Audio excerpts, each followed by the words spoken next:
Assalamualaikum warahmatullahi wabarakatuh. IPA 6, selamat pagi. Semoga kita semua sehat selalu. Materi kita saat ini baru. Baru dalam artian memang konsep yang baru. Nama konsepnya, ini saya rekam ya. Nama materinya itu adalah momentum dan impuls.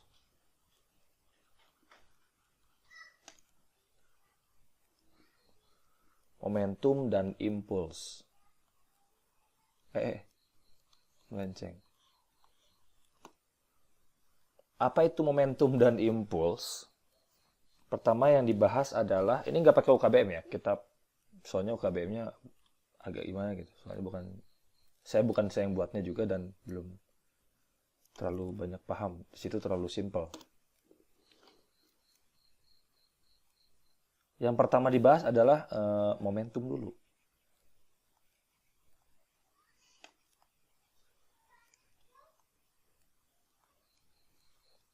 Momentum ya. Momentum itu artinya adalah ukuran seberapa sulit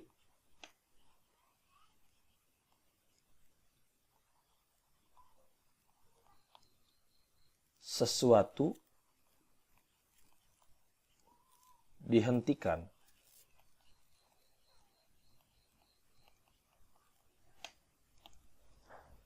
Ukuran seberapa sulit sesuatu dihentikan. Gitu. Jadi kalau semakin benda susah dihentikan, itu namanya momentumnya makin gede. Nah, seberapa sulit sesuatu dihentikan itu, pertama tergantung sesuatunya. Yang kedua tergantung dihentikannya dari mana. Maksudnya dari kecepatan berapa. Maka di sini muncullah konsep yang pertama, dipengaruhi oleh pasti sesuatu bermassa.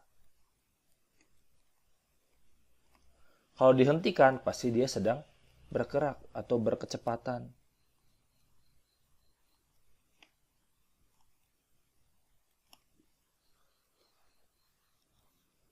Ukuran seberapa sulit sesuatu dihentikan, itu berarti ada hubungannya sama massa, sama yang sedang berkecepatan.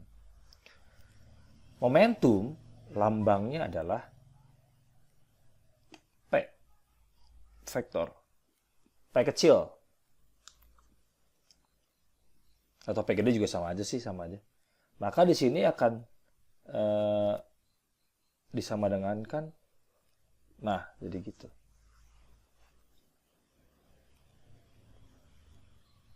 Maka rumus P kecil itu akan sama dengan M dikalikan V. Karena sesuatu disebut bersulit dihentikan itu pilihannya dua. Kalau bukan masanya gede, kan pilihannya. Pilihannya tuh bisa M-nya gede, V-nya kecil, ya atau M-nya kecil, V-nya gede. Contoh, truk misalnya. Truk yang berjalannya pelan pun kamu akan sulit menghentikan karena masanya gede. Ada nggak yang masanya kecil tapi susah dihentiin? Ya ada, peluru misalnya. Peluru kan masanya kecil. Nggak segede truk tapi karena kecepatannya gede banget, maka momentumnya besar. Begitu, bergantung banget sama dua hal tadi. Massa dan kecepatan. Nah, terus lanjutannya adalah momentum itu kekal.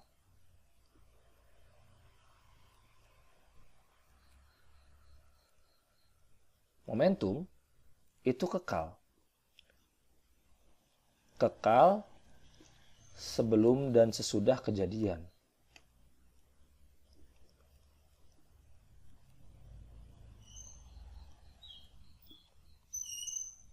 Kejadian apa? Kan itu pertanyaannya. Kejadian apa dia? Nah, kejadiannya adalah ada banyak. yang meng-cancel momentum. Kalau kamu cari video di YouTube judulnya canceling momentum, dia nembakin peluru dari benda yang bergerak berlawanan. Itu pelurunya nggak apa ya, pelurunya tuh nggak nembak, jatuh aja. Nah, kejadiannya itu ada banyak.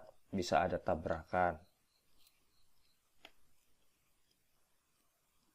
ada pelepasan,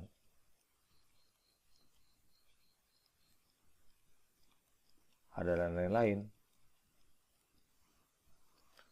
Jadi kejadiannya itu momentum sebelum dan sesudah kejadian itu kekal.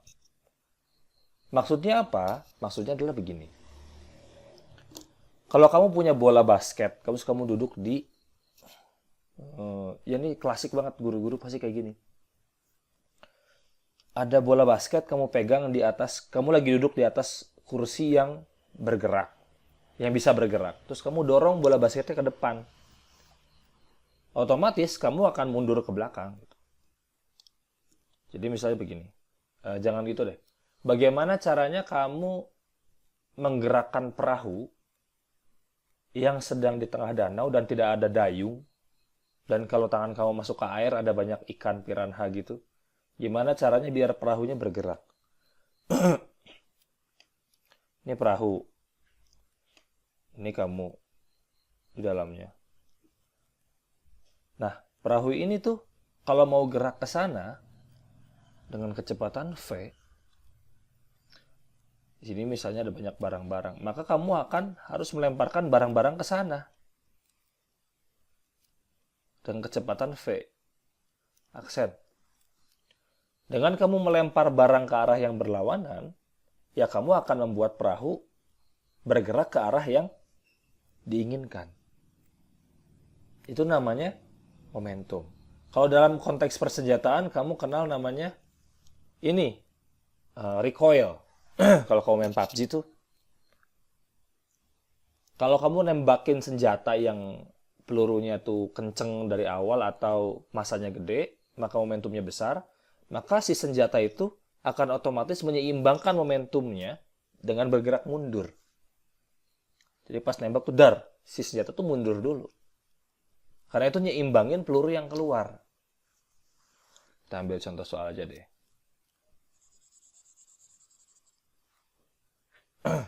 Misalnya kejadiannya pelepasan ya. Ntar saya lagi cari dulu massa peluru AWP.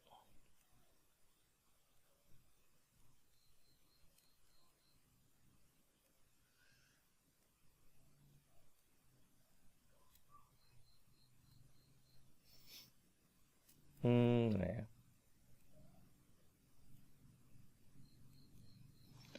Misalnya di sini, saya akan kasih contoh. Misalnya ini ada sesuatu, masanya tuh saya samain sama masanya si senjata Magnum ya, yang sniper itu loh. 6,5 kg tercatatnya. 6,5 kg. Habis itu mana ya? Pelurunya mana ya? Peluru.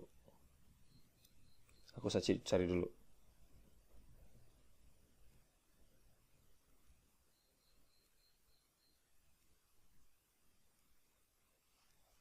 Wait.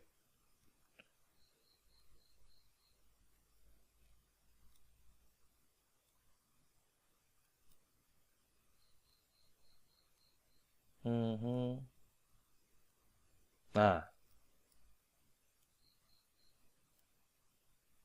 pelurunya itu dia bisa nembakin peluru. Di dalamnya ada peluru nih. Ini massa senjatanya. Dan ada massa pelurunya. Massa pelurunya itu paling berat, paling besar itu 100 gram. Berat juga ya. 100 gram ya. 100 gram. Saya baru tahu ya. 100 gram. Terus dia dilepaskan, kejadian berikutnya adalah si kejadian berikutnya tuh si peluru itu dilepas ke sana. Kecepatannya katanya kalau ini tuh 368 meter per detik. Pelurunya itu adalah 368 meter per sekon. Nah, ini adalah ilustrasi gimana senjata ditembakin. Tadinya diem. Ini kan pertamanya V pelurunya 0 karena dia diem. Di sini V senjatanya juga 0 karena dia diem. Artinya apa? Di bagian sini dia momentumnya 0.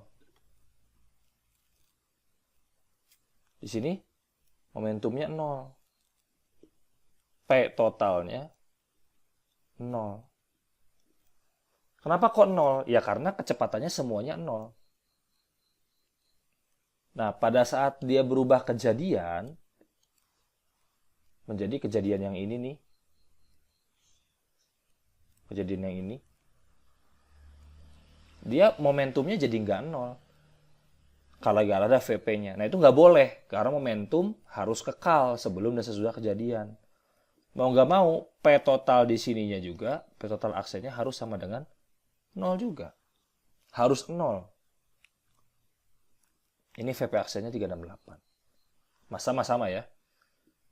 Nah ini, maka untuk mengimbangi VP ke kanan, peluru ke kanan, maka di sini harus ada V senjata setelah kejadian itu pasti ke kiri.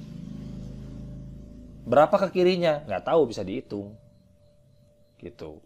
Cara ngitungnya gimana? Begini.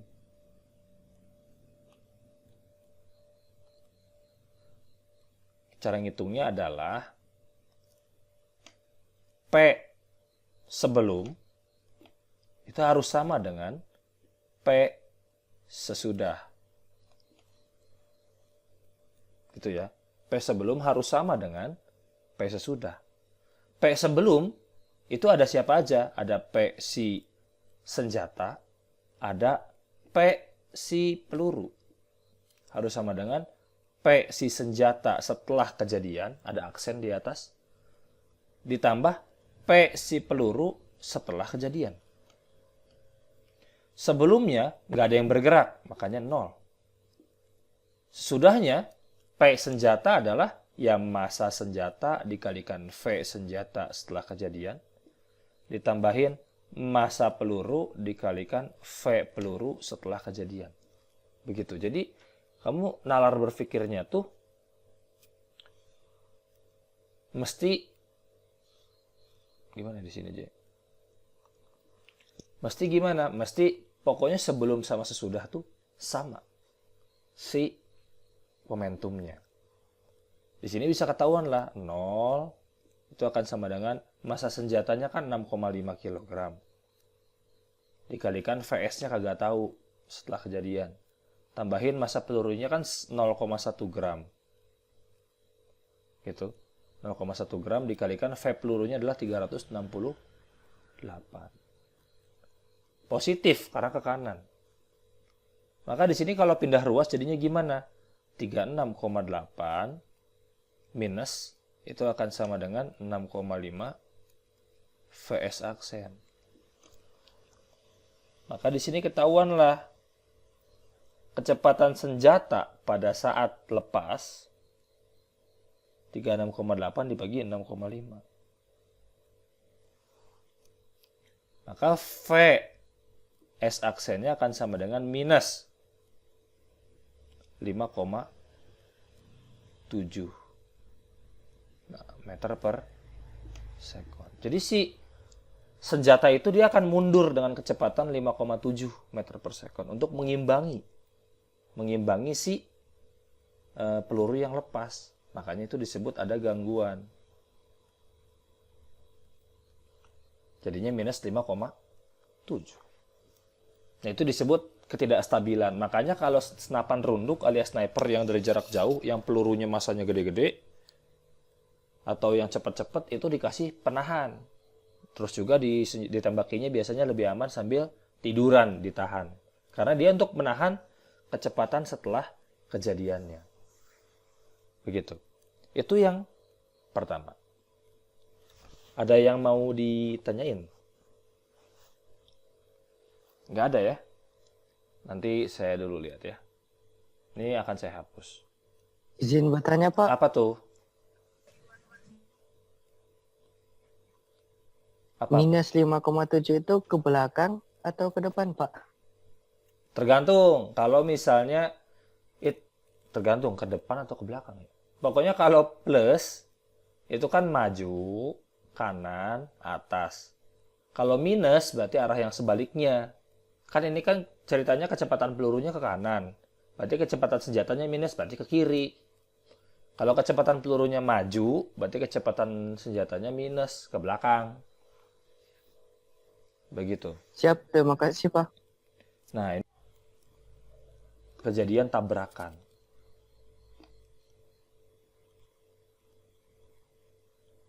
Nah, tabrakan atau tumbukan itu punya beberapa syarat. Wah, running out of time. Tumbukan itu punya beberapa syarat. Yang pertama adalah lenting sempurna.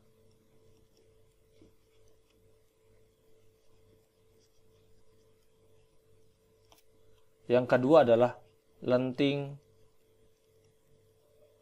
sebagian. Ini nanti video tadi nggak akan saya upload ya. Akan saya potong. Soalnya pasti kena copyright. Yang ketiga adalah tidak lenting.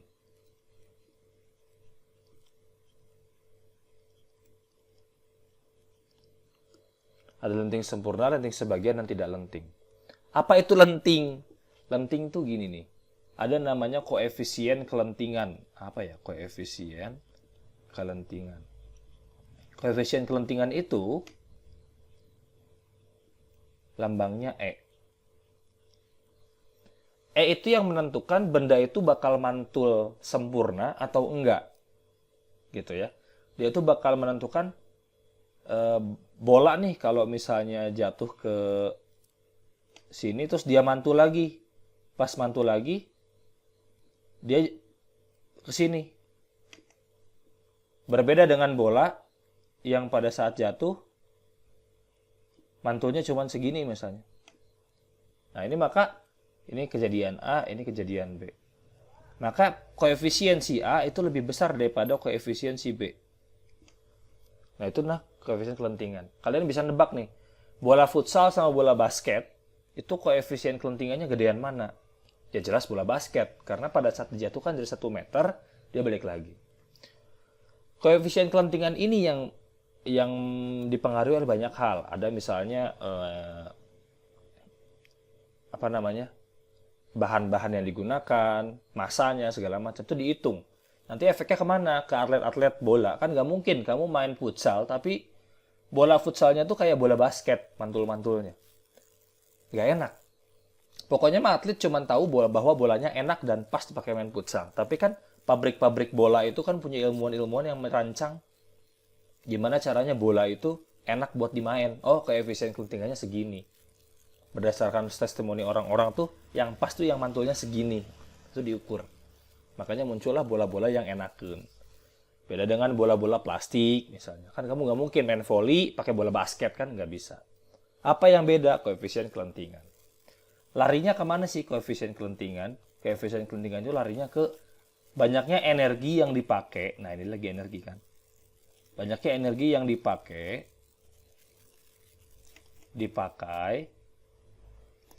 untuk memantulkan kembali. Untuk mantul kembali. Untuk mantul. Jadi kalau misalnya bola basket pas jedug ke mana ya? Ke lantai, itu koefisien kelentingan itu menentukan ada energi ini yang dipakai balik lagi ke atas. Sementara energi yang lainnya dibuang buat suara, buat segala macam. Nah, sisanya buat balik lagi ke atas. Nah, beda sama bola-bola yang kayak orang nih. Orang jatuh dari ketinggian 5 meter, mati kan dia. Dia nggak mantul lagi. Kenapa kau nggak mantul lagi? Ya karena energinya nggak ada yang dipakai buat mantul. Energinya dipakai buat matahin tulang, buat bla bla bla. Lah itulah. Nah, itu adalah koefisien kelentingan. Rumus koefisien kelentingan adalah ada 2 sebenarnya. Yang pertama, urusannya sama kecepatan. E sama dengan V2 aksen dikurangi V1 aksen per V2 min V1. Dikasih minus. Jadi, sesudah bagi sebelum dikasih minus. Gitu. Atau ada lagi yang berkaitan dengan ketinggian. E sama dengan akar, agak lurus, akar H2 per H1. Atau H2 itu H sesudah, tinggi sesudah. H1 itu tinggi sebelum. Misalnya awalnya 1 meter, pas mantul lagi, balik lagi 3 meter. Nah itu, kok 3 meter? 1 meter 30 cm misalnya. Jadi 30 cm itu yang sesudah. Nah, terus ngaruhnya apa sama yang sebelah kiri ini? Nah, ini ada aturannya. Lenting sempurna nilainya E-nya sama dengan 1. Kalau lenting sebagian, E-nya itu di antara 0, E-nya di antara 0 dan 1. Kalau tidak lenting, E-nya 0. Apa itu tidak lenting? Tidak lenting itu kayak kecoa ditabrak mobil, nempel. Dia nggak mantul. Tidak lenting. Tapi kalau lenting sempurna, itu mantul lagi dengan kecepatan yang sama. Itu nggak ada di dunia ya, cuman ini angan-angan aja. Super bola aja E-nya cuma 0,8. Itu pun bola bekel itu paling 0,6-an atau 0,5-an. Apalagi bola basket ya. Bola basket itu kecil E-nya. Nah ini adalah ngomongin lenting. Gunanya untuk apa Pak lenting? Ya nanti dipakai buat ngitung momentum. Nah, pada saat lentingnya sempurna, itu energi mekaniknya tetap. Pada saat lenting sempurna, ini energi mekanik tetap. EM tetap. Kalau yang lainnya nggak tetap. Soalnya ada berubah menjadi energi yang lain. Kalau lenting sebagian, itu ada energi yang berubah jadi bunyi misalnya. Kalau tidak lenting, energinya berubah jadi panas misalnya. Ya beda-beda lah. Saya udahin dulu, 3 menit lagi. Nanti habis ini kita ngomongin tumbukan. Tapi ada latihan soalnya, jadi jangan kemana-mana. Oke, sekarang kita lanjut. Namanya ketumbukan. Tumbukan. Tadi kan ada E-nya ya. E-nya itu ada yang 1, lenting sempurna, yang diantara 1 sama 0, lenting sebagian. Ada yang E-nya 0. Tumbukan itu syarat pertamanya adalah P sebelum ya sama dengan P sesudah. P sesudah. Gitu. Yang kedua adalah E-nya. E berapa? Kalau ini udah dipahami, udah ada datanya, gampang ngerjainnya. Saya kasih contoh soal aja deh. Misalnya ada nih bola A. Jangan bola A deh. Bola 1 aja. Bola 1. Masanya adalah misalnya 2 kilo. Bola apa ya 2 kilo? Pokoknya dia bola 2 kilo. Dia lagi gerak ke sana. Ke kanan. Kecepatannya sekarang tanggal berapa? Sekarang tanggal 2, Pak. Tanggal 2. Berarti kecepatannya adalah 2 meter per sekon. Misalnya gitu ya. Sekarang bulan berapa sih? Jangan 2 kilo deh. Bulan 3, Pak. Bulan 3 ya? 3 tambah 2, 5 kilo aja. 5 kilo. Kemudian nabrak bola lagi yang lebih kecil. Bola yang lebih kecil ini sedang bergerak ke kiri. Kecepatannya adalah misalnya 1 meter per sekon. Ini benda 2 ya. Bukan O2 ketang, ini 2 aja. Nah ini masanya adalah 3 kilogram. Kan ini sebelum tabrakan. Atau ini saya ubah dulu deh. Kurang gede bolanya.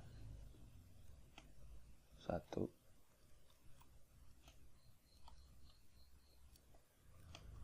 Nah, tabrakan dia nih. Ini berarti kan sebelum kejadian. Sebelum kejadian. Nah, setelah kejadian gimana? Gitu kan. Siapa yang mantul kemana, siapa yang mantul kemana.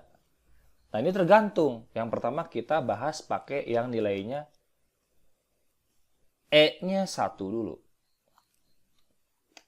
E-nya 1, alias dia lenting sempurna. Lenting sempurna. Pindahin dulu ke kiri. Kalau E-nya lenting sempurna, maka yang pertama kali dikerjakan adalah sama. P awal sama dengan P akhir, P aksen. Kan gitu. P awal sama dengan P akhir. P awalnya ada siapa nih? Ada siapa aja di sini? Ada 2 benda. Maka kamu harus tambahin. P1 ditambahin P2 itu akan sama dengan P1 aksen ditambahin P2 aksen. Kan gitu. Yang 1 sebelum kejadian ditambah yang 2 sebelum kejadian akan sama dengan yang 1 sesudah kejadian dan yang 2 sesudah kejadian. Nah, di sini mainnya. P1 ya berarti M1 dikalikan V1. P2 ya M2 dikalikan V2. Sama dengan M1 dikalikan V1 aksen setelah kejadian. Ditambahin M2 dikalikan V2 aksen setelah kejadian. Di sini langsung masukin angkanya. 5 dikali 2 adalah 10. Jangan gitu deh. 5 langsung aja ya. 5 kali 2 10. Dari mana ini 10? Karena M1-nya 5, V1-nya 2 positif ke kanan. Yang 2, M2-nya adalah 3 dikalikan min 1 sehingga min 3. Kenapa minus 3, Pak? Karena lihat V2-nya ke kiri. Plus ini tuh minus 3. Nah, karena V-nya ke kiri. Saya nggak tulis di sini ya, biar kamu nanti memperhatikan pas nonton videonya. Karena V-nya ke kiri. M-nya 3 dikalikan V-nya min 1. Jadi minus 3. Ini M1-nya berapa? Tetap 5 dong, nggak berubah. V1-nya nggak tahu. V1 aksen. Ditambah M2-nya adalah 3.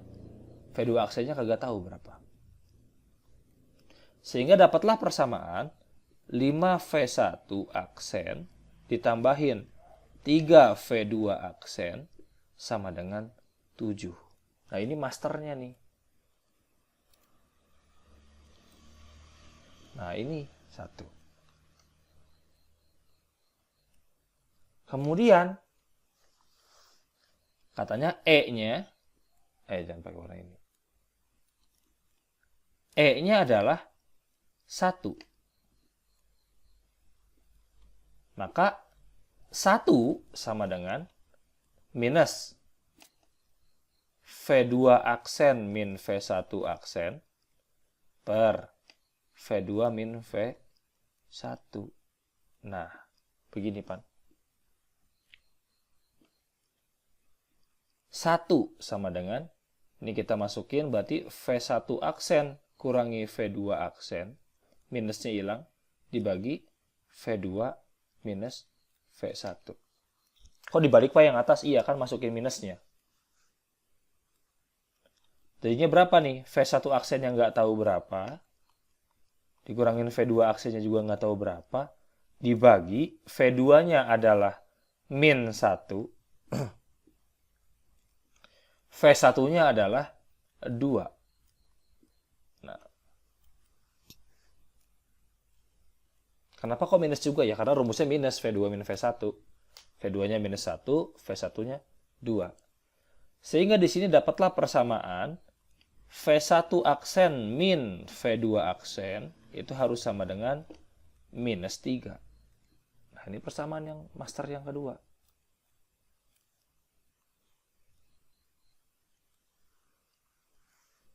Diapain ini? Dieliminasi dong. Jadinya 5V1 aksen ditambah 3V2 aksen sama dengan 7. Sama V1 aksen minus V2 aksen sama dengan minus 3. Ini dieliminasi. Berarti diapain kalau dieliminasi? Ini dikali 5, terus dikurangi kan? 5V1 aksen dikurangi 5V1 aksen kan habis. 3 dikurangi minus 5 berarti 8. V2 aksen. Nah, lo dari mana 8 kan? Ini kan V2-nya dikalikan 5 dulu. Jadi 5V2. Minus kan? 3 dikurangi minus 5. Jadi 8. Sama dengan 7 dikurangi minus 15. Soalnya minus 3 kali 5 kan 15. Jadi 7 dikurangi minus 15. Berarti 22. Gitu. Sehingga V2 dapatlah. V2 aksen akan sama dengan 22 dibagi 8. 22 dibagi 8. 2,75.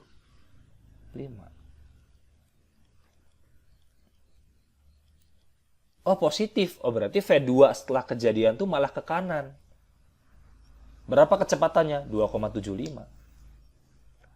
Gede, Pak. Ya gede. Dibandingkan awalnya 1, dia 1 ke kiri, P pas udah tabrakan, dia ke kanan. Terus nyari V1-nya gimana? Ya pakai rumus yang atas, masukin aja.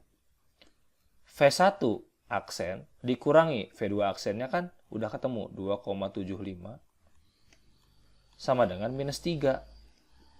Artinya V1 aksennya akan sama dengan minus 3 ditambah 2,75. Akan sama dengan berapa?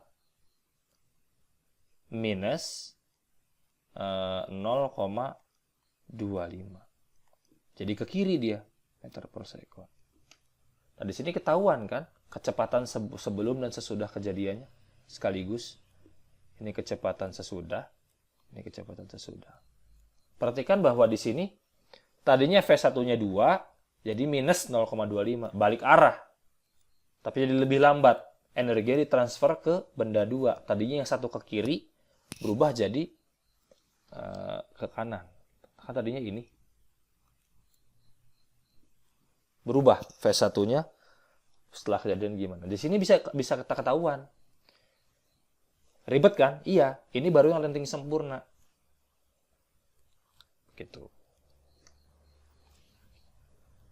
Nanti ada lagi pertanyaan misalnya.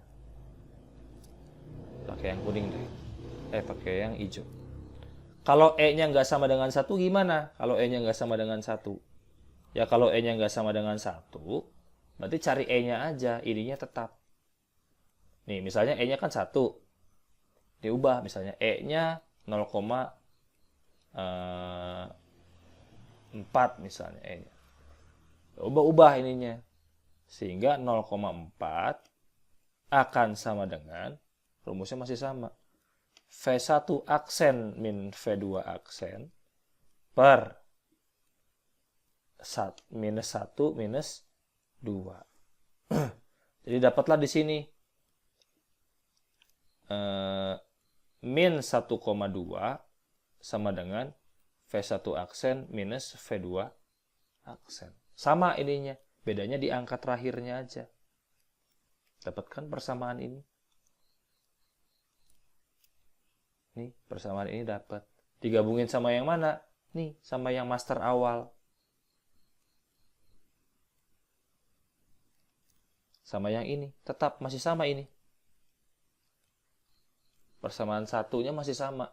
Karena langkah pertamanya pasti yang kiri. Ini langkah 1 nih yang ini nih.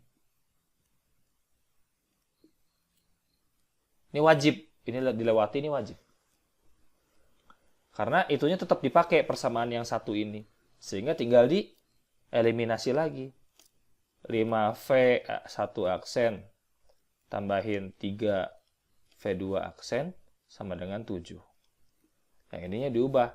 V1 aksen min V2 aksen sama dengan min 1,2.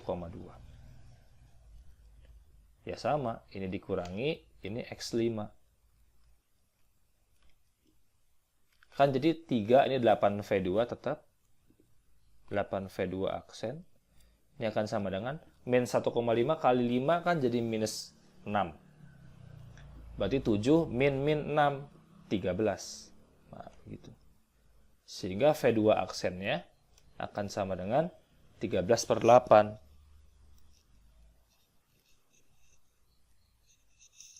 Berapa tuh 13/8? 1,625 meter per sekon. Ada perbedaan kecepatan kan? Kalau perbedaan lenting, nanti V1-nya bisa kecari. Ini sebelum dan sesudah. Oke, ada pertanyaan nggak sampai sini?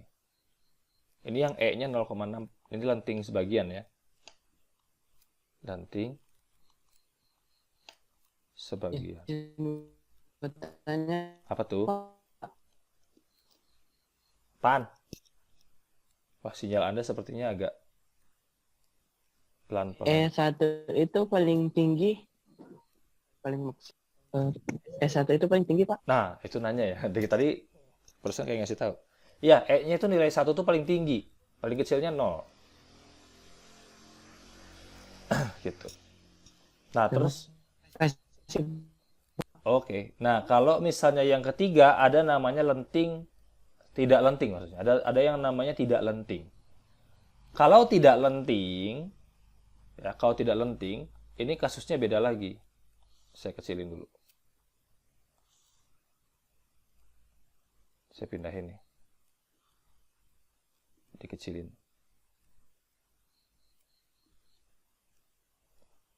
Saya padatin satu tempat ya.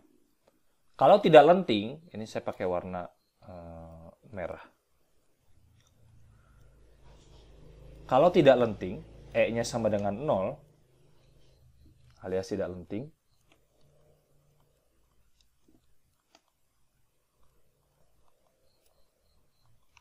Kalau tidak lenting, itu P-nya beda. P1 tambah P2 itu akan sama dengan P barengan. Soalnya nempel kan? Dia nempel. Ya kayak tadi kecoa ketabrak mobil. Jadinya ini M1V1 ditambahin M2V2 itu akan sama dengan ditambahin M1 tambah M2 dikalikan V aksen. Jadi lebih gampang kalau tidak lenting. Ini M1V1 tambah M2V2-nya kan ketahuan nih 7. 7 sama dengan 8 dikalikan V aksen. Maka di sini ketahuanlah V aksen sama dengan 7/8 meter per sekon. Ini yang punya siapa, Pak? Benda 1 atau benda 2? Dua-duanya barengan. Jadi kalau tidak lenting itu lebih gampang. Soalnya masanya bergabung. Begitu.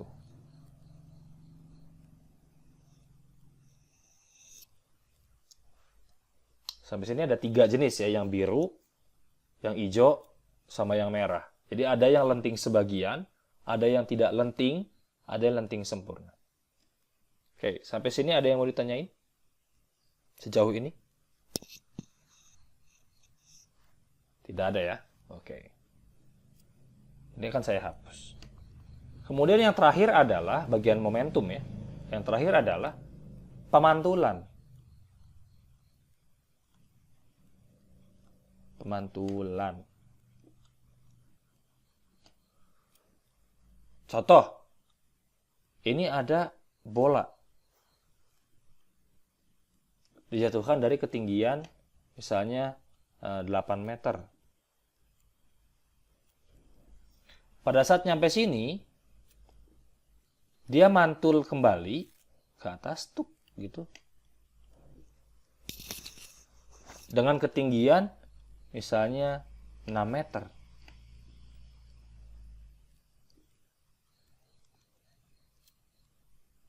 Pasti kan jatuh lagi tuh. Tuk tuk tuk tuk tuk tuk tuk tuk tuk truk. Nah, dia mantul lagi kan? Tak tak tak tak tak tak tak. Nah, pertanyaannya adalah berapa ketinggian ini? Begitu. Nah, di sini pakai cari dulu E-nya. E siapa? E bola. Rumusnya adalah akar H sesudah bagi H sebelum. Yang sudah pernah ada yang mana? Yang 6 sama 8. 6 per 8. Karena sesudahnya 6, sebelumnya 8. Gitu. Maka nilai E-nya adalah segini, akar 6 per 8. Nah, itu akan sama aja dengan kalau kamu pengen H sesudahnya Y, sebelumnya ya 6. Kan gitu jadinya. Kan rumus E adalah akar H sesudah dibagi H sebelum. Nah, kalau kamu pengen sesudahnya adalah yang Y, maka sebelumnya yang 6. Kalau H sesudahnya yang 6, maka sebelumnya yang 8. Gitu. Berarti di sini kamu ketahuan nilai E-nya udah tahu. Berapa nih E-nya? E-nya sama dengan akar 6 per 8. Nah, akar 6 per 8 itu sama dengan akar Y per 6. Kalau dihilangin semua kuadratnya kan berarti 3 per 4 sama dengan Y per 6. Berarti 18 per 4 sama dengan Y. Maka Y akan sama dengan 4,5 meter. Jadi ini akan 4,5 meter. Begitu. Kita bisa nebak E bola itu berapa dari situ. Itu yang ngomongin pemantulan. Ini banyak banget materi kita sekarang. Kemudian, yang materi berikutnya adalah impuls. Gila, banyak banget. Impuls. Impuls itu apa? Impuls adalah perubahan momentum.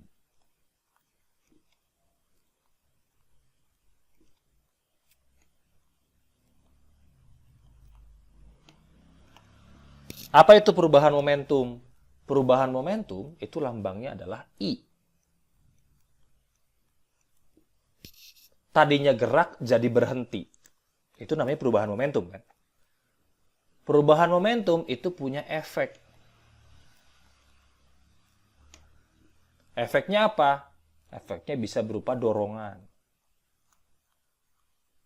Kalau kamu momentumnya lagi naik mobil berhenti, tiba-tiba kan kamu seperti terdorong ya. Atau efek keduanya adalah tarikan. Maka ini erat sekali kaitannya dengan gaya. Nah, perubahan momentum ini impuls yang biasanya kalau di rumah sakit disuntikin itu infus. Memang. Ada lagi yang buat lagi yang lain? Impuls. Mungkin dia sudah mulai panas otaknya.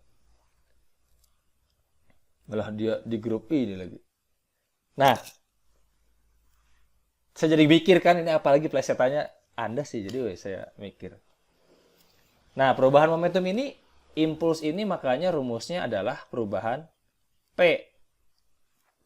Untuk apa impuls ini?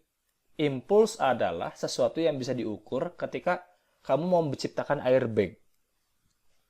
Impuls juga ada hubungannya sama F dikalikan delay waktunya. Contoh, pada saat pada saat orang tabrakan di mobil nih, mobil tadi kecepatannya adalah misalnya 72 km per jam atau 20 meter per sekon. Massa mobil adalah misalnya 2 ton alias 2000 kg. Berarti kan momentumnya tuh 40.000 ya. Kilogram meter per sekon. Terus dia nabrak pohon. Berarti momentumnya jadi 0 kan? P aksennya jadi 0. Nah, ada perubahan dari 4.000 ke 0. Maka perubahan momentumnya gede banget, yaitu sebesar 40.000. Maka delta P alias I-nya itu akan sama dengan 40.000. Ya, kilogram meter per sekon kuadrat. Nah, ini bisa dikonversikan 40.000 ini. Jadi F kali T. Untuk apa kok kita harus tahu F kali T? Biar efek ke orang di dalamnya ngaruh. Yang nilainya 40.000 itu pilihannya bisa F-nya kecil, T-nya gede. Atau F-nya gede, T-nya kecil. Jadi kalau tabrakan yang sejumlah perubahan 40.000 itu menghantam pohon, waktunya cepat banget, sampai kamu tuh nabrak stang mobil, maka waktu kontak antara kamu dengan stang mobil tuh kecil banget. Bayangin aja, kalau 40.000 sama dengan F kali T, T-nya 1, maka F-nya kan 40.000. Ini kalau misalnya T-nya 1, maka ini 40.000. 1 detik gitu.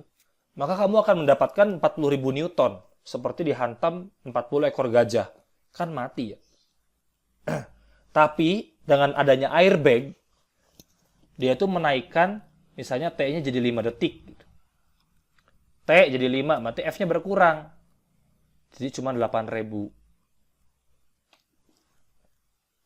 Jadi kalau kamu, jangan heran kalau kamu lihat tinju pakai sarung tinju, berarti kan ada delay antara si sarung tinju itu nentuh muka, ada delay antara si sarung tinju itu ngempesin dulu baru kena kontak dari tangan. Nah, fungsinya apa? Fungsinya itu buat ngegedein waktunya. Sehingga gayanya turun. Jadi nggak sakit-sakit amat yang kena si muka. Terus sama kayak kamu jatuh dari ketinggian misalnya 10 meter dari gedung. Pas kontak tanah kalau nggak ada kasur, kasurnya tebel ya. Kalau nggak ada penahan alias kasur, kamu nyentuh tanah, brak! Waktunya tuh tipis banget nyentuh tanah tuh. Petak langsung nyentuh, maka gayanya gede. Makanya kamu hancur pada saat kena tanah. Lain cerita kalau ada kasur yang bertumpuk. Nah, untuk sampai waktu ke tanah, kan ada delay dari kasur tuh. Teng, di slow-mo gitu ya. T-nya naik, set, waktunya naik. Akhirnya konsekuensinya apa? Gayanya turun. Ya, gayanya turun artinya ke kamu nggak begitu besar. Nah, itu fungsi dari mempelajari impuls. Makanya yang membunuh kita itu bukan ketinggian.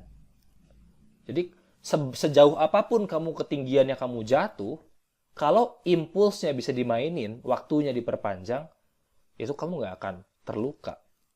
Makanya yang membunuh kita adalah bukan jatuh dari ketinggian, tapi impuls. Gayanya, gaya balasan dari si yang ditabrak kita. Makin kecil waktu kontaknya, maka gayanya jadi makin gede. Makanya pada saat kamu nonjok seseorang gitu atau mukul sesuatu, kamu harus tarik lagi tangannya dengan cepat gitu, sehingga gayanya maksimal. Ketika kamu nonjok sesuatu tapi tangan kamu nempel, ya gayanya kecil gitu. Begitu kira-kira. Ini pengenalan impuls. Nanti latihan soal impuls tuh minggu depan sebenarnya. Jangan lupa kerjaan UKBM, ini adalah